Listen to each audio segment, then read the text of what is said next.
Thank you, Commander. Well, if it is costing us billions to spread them out all over the country, wouldn't it just be cheaper to buy them all first-class tickets out of the country?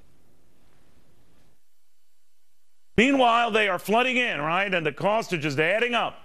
The budget to transport illegal immigrants across the U.S. nearing $100 million. To Oklahoma Republican Congressman James Lankford, who says there is a cheaper alternative. Congressman, what would that be?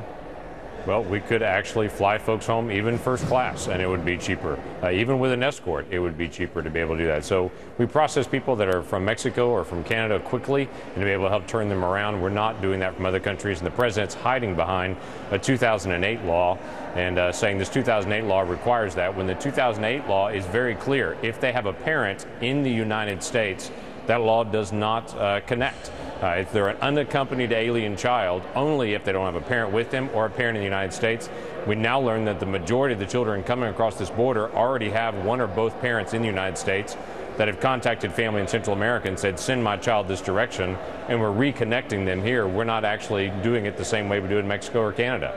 So of the 55,000 we estimate got here, half of them have a relative here or a parent here? Oh, more than half have a relative here. They're saying more than half of them now have a parent here.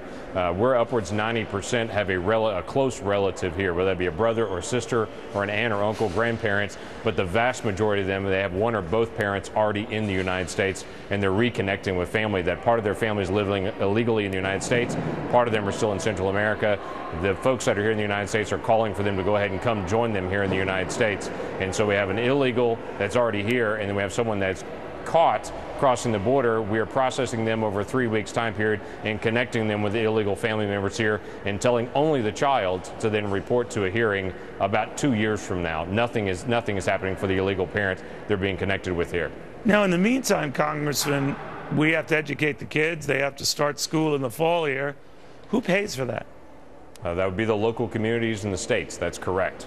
So that's what's happening all over the country. They're reconnecting to places where those particular populations live. If they're from Honduras or Guatemala or El Salvador, pockets of El Salvadorans live in different parts of the country, and so that's where we tend to find people being connected. They want to go to a parent or relative that's in that particular zone. So it's not just a distribution around the country. This is distributing to them where El Salvadorans and Hondurans and Guatemalans already live. Amazing. So if you're right, these are not asylum-type cases. These are not That's correct. People seeking refuge in the United States for fear of getting killed back home. That's correct. If you're from the Philippines and you came over as an adult and you want to be able to petition for your children, you may have a 20-year wait to go through the process legally to do that. And Filipinos do that by the droves because they want to connect, and their adult children are able to come over. They go through the process. What's basically happening is this administration saying because people are just crossing a river rather than an ocean, we're going to allow them to be able to short-circuit this. But if they're going to actually have to cross an ocean, they're going to have to follow the law. So one area doesn't have to follow the law, the other area does. And that's a real problem just in basic fairness of how we're doing our immigration policy.